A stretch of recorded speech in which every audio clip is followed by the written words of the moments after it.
ఆపద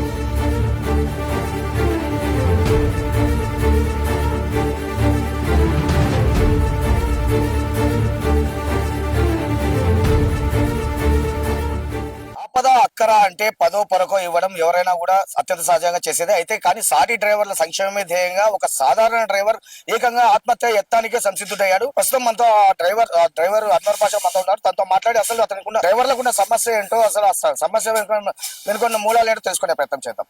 సో అన్వర్ భాష గారు, అసలు మీకు కలిగిన కష్టం ఏంటండి అసలు? సార్, నేను గత 35 ఏళ్ళుగా డ్రైవర్ని, ట్యాక్సీ డ్రైవర్ని.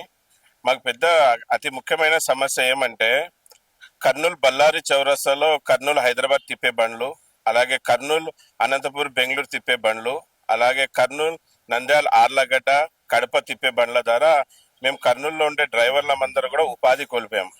ఈరోజు మా ఇంట్లో కుటుంబం గడవలేని పరిస్థితి ఉంది. తినే తిండి కూడా లేదు.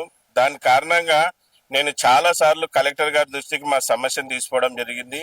అలాగే ఆర్టీఓ డిటిసి గారి దృష్టికి కూడా తీసుకోవడం జరిగింది. మళ్ళీ చాలా మంచి కలెక్టర్ మాకు ఉన్నారు.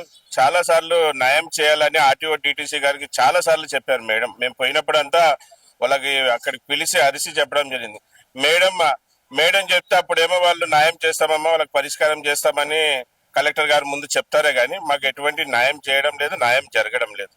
మళ్ళీ లెటర్ ఇచ్చి నాకు యాసిడ్కి వచ్చేసింది. ఇంకా ఎట్లా బతకలేకపోతున్నాను, కుటుంబాన్ని పోషించుకోలేకపోతున్నాను. అలాగే ఒక సంఘానికి నేను లీడర్ కూడా, సేఫ్టీ డ్రైవర్ అసోసియేషన్కి.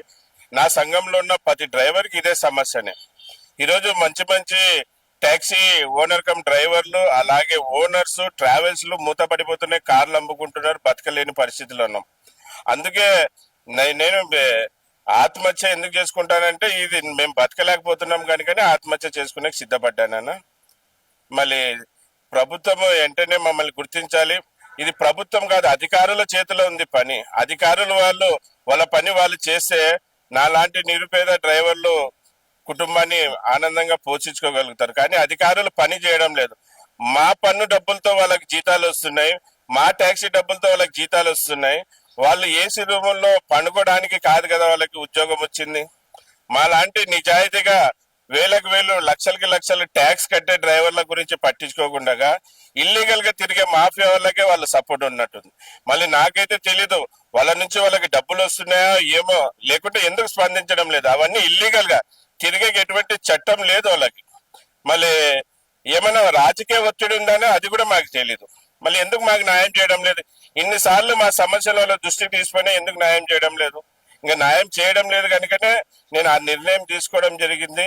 నిన్న మా వాళ్ళందరూ కూడా ఆ నిర్ణయాన్ని మార్చుకోవాలన్నందుకు నేను నేను చనిపోతేనన్నా వీళ్ళకి న్యాయం జరుగుతుందని అనుకున్నాను. అనుకోకుండా ఆత్మహత్యకు ఒడిగడితే మీ సమస్యలు తీరుతాయి అనుకుంటున్నారా?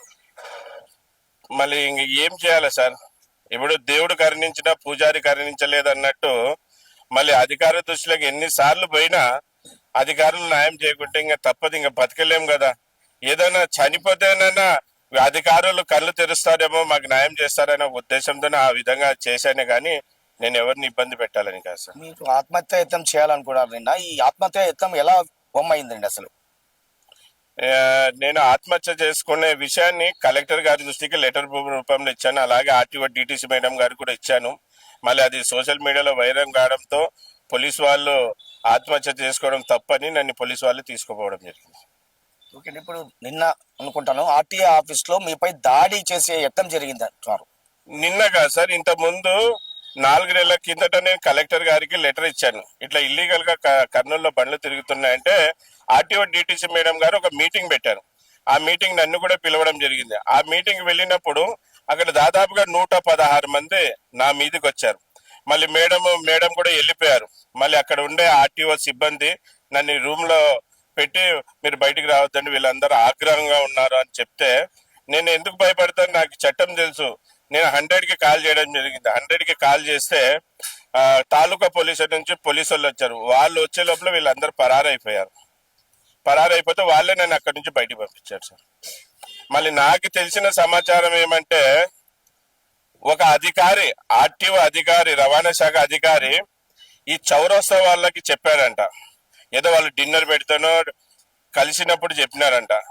అన్వర్ భాషనే మీకి మాకు ఇబ్బంది పెడుతున్నారు, వాడిని తప్పేయండి, వాడిని సైడ్ చేసేయండి. అంటే వాళ్ళ ఉద్దేశం ఏంటి? నన్ను చంపేయండి, నన్ను లేపేయనే ఉద్దేశమా? మళ్ళీ వాళ్ళ అధికారుల నుండి అటువంటి మాటలు అక్కడ తిరిగే మాఫియాకి చెప్తారా, నేర్పిస్తారా? మళ్ళీ వాళ్ళు ఏదో చందాలు వేసుకొని నన్ను లేపేయాలనుకుంటున్నారా, చెరువు ఇంత వేసుకొని?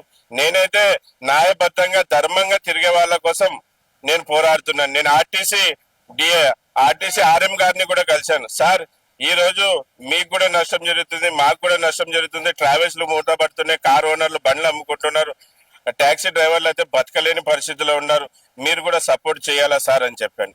నిజం చెప్పాలంటేనా, కర్నూలులో ఇల్లీగల్ తిరిగే బండ్ల ద్వారా ప్రభుత్వానికి, రవాణా శాఖకి సంవత్సరానికి 10 కోట్ల రూపాయలు నష్టం జరుగుతుంది. ఇప్పుడు ఆర్టీఏ అధికారులు ఎందుకు స్పందించడం లేదంటారు? ఎందుకు వాళ్ళకి ఏమైనా రాజకీయ ఒత్తిడి ఉందో, లేకుంటే వాళ్ళు ఏదైనా వాళ్ళ ద్వారా లబ్ధి చెందుతున్నారు అనేది మా ఒక అనుమానం. లేకుంటే ఎందుకు స్పందించారు? ఇది అధికారుల పని కదా. ఇల్లీగల్ గా తిరిగే బండ్లనంతా అరికట్టాల్సిన బాధ్యత వాళ్ళది. అయినా వాళ్ళు ఇన్నిసార్లు సమస్యను దృష్టికి తీసిపోయిన వాళ్ళ దృష్టికి వాళ్ళు న్యాయం చేయడం లేదంటే, ఒకటి రాజకీయ ఒత్తిడినే ఉండాలి, లేకుంటే రెండోది వాళ్ళు ఏమైనా వాళ్ళతో డబ్బులు తీసుకుంటా ఉండాలి. వాస్తవం అయితే మాకు తెలియదు. ఇప్పుడు మీ ప్రధాన డిమాండ్ ఏంటంటే అసలు? మా ప్రధాన డిమాండ్ ఏమంటే, ఈ చౌరస్తాలో బండ్లు తిరగకూడదు ఇల్లీగల్ గా ఒకటి. అలాగే ఈ సెల్ఫ్ డ్రైవ్ అని వైట్ బోర్డ్ లో ఇస్తున్నారు, దాన్ని కూడా అరికట్టాలి. ఈ బాబ్లా అనే యాప్ సంస్థ ద్వారా కూడా మేము లాస్ అవుతున్నాం. అది వైట్ బోర్డులలో వచ్చి బాబ్లాలో బండ్లు బుక్ చేసుకుని ఇతర జిల్లాలకి, ఇతర రాష్ట్రాలకి తరలిస్తున్నాం. దాని ద్వారా మేము కర్నూలులో ఉండే డ్రైవర్ల మందరం కూడా ఉపాధి కోల్పోయాం. ఈరోజు చావలేని, బతకలేని పరిస్థితిలో ఉన్నాం. ఇప్పుడు అధికారులు స్పందించకపోతే మీ భవిష్యత్ కార్యాచరణ ఏ విధంగా ఉండబోతుంది? సార్, నిన్నైతే 9వ తారీఖు ఆత్మహత్య చేసుకుందామే అనుకున్నాను, ఎందుకంటే బతకలేను కనుక. ఇంకా ఇప్పుడు కూడా అధికారులకి స్పందించకుంటే నేను ఆర్టీఓ ఆఫీస్ దగ్గర నిరాహార దీక్ష కూర్చోవాలనుకుంటున్నాను. ఇంకా ఆమరణ నిరాహార దీక్ష చేసేకైనా సిద్ధపడుతున్నాను సార్. మరొకసారి ఈ సోమవారం రోజు, మళ్ళీ వచ్చే సోమవారం రోజు మరొకసారి కలెక్టర్ వాళ్ళ దృష్టికి తీసుకుపోతాను.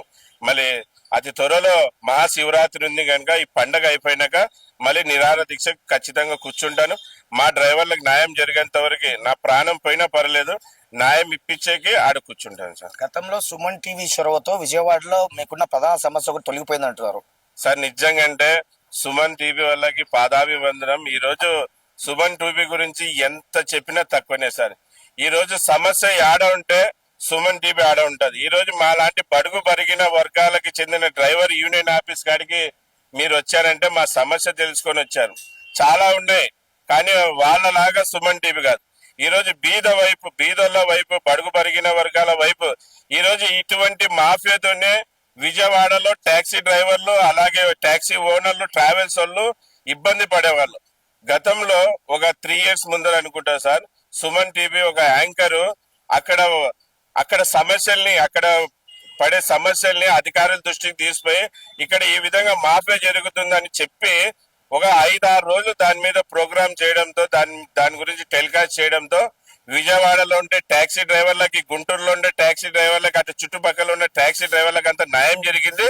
ఈ రోజు సుమన్ టీవీది ఆ యాంకర్ ప్రతి ఇంట్లో పటం పెట్టుకొని పూజిస్తున్నారు. ఎందుకంటే ఈ రోజు సుమన్ టీవీ వాళ్ళకి న్యాయం చేశారు కనుక ఈ రోజు వాళ్ళు న్యాయం చేసినందుకు వాళ్ళ పేరు చెప్పుకుని ఈ రోజు విజయవాడలో, గుంటూరులో బతుకుతున్నారు సార్ టాక్సీ డ్రైవర్లు. మళ్ళీ ఈ మీడియా ముఖాంతరం నేను అన్న పేరు తెలియదు, ఆ యాంకర్ కి, సుమన్ ఛానళ్ళకి పాదాభివందనం చేస్తున్నాను సార్.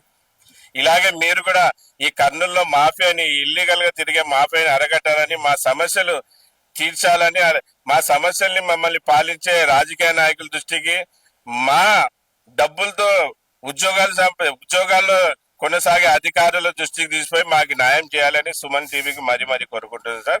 నా పేరు ఎస్ అన్వర్ బాషా, నేను ఒక డ్రైవర్ని, అలాగే safety driver association founder, south India president. Ballari చౌరస్తా నుంచి ఇల్లీగల్ గా ప్రయాణికులను చేరవేస్తున్న వాహనాల వల్ల తాము ఉపాధిని కోల్పోతున్నామని సేఫ్టీ డ్రైవర్స్ అసోసియేషన్ సభ్యులు ఆవేదన వ్యక్తం చేస్తున్నారు. అధికారులు కావచ్చు, ఇటు ఆర్టీ అధికారులు కావచ్చు, తమకు సరైన స్పందన తమకు వారి నుంచి కొరబడిందని, సత్వరమే వారు స్పందించకపోతే ఆర్టీ ఆఫీస్ వద్ద ఆమర నిరాహార దీక్షకైనా తాము సిద్ధమని వారు స్పష్టం చేస్తారు. కెమెరా పర్సన్ శేఖర్తో నందకిషోర్, సుమన్ టీవీ, కర్నూలు జిల్లా.